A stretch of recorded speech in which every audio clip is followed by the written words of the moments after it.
आज की इस वीडियो में हम किसी वेजिटेबल फ्लावर के बारे में नहीं बल्कि कैसे बच्चों को स्क्रीन से दूर रखकर नेचर के करीब लाया जाए, इसके बारे में बात करेंगे।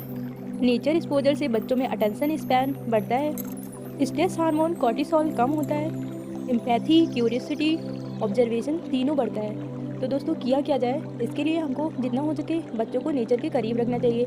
नेचर के संपर्क में आने से बच्चे का ब्रेन डेवलपमेंट होता है। हमें बच्चों को बीज बोते हुए पौधे को बड़े होते हुए दिखाना चाहिए। इससे बच्चे में पेशेंस लेवल क्रिएट होता है। बच्चों को नेचर के करीब ले जाके नई नई एक्टिविटीज़ करानी चाहिए। पौधों और फूलों के बारे में उनको बताना चाहिए, कलर्स के बारे में बताना चाहिए। और ऐसी वीडियो के लिए वीडियो को लाइक, चैनल को सब्सक्राइब ज़रूर करें।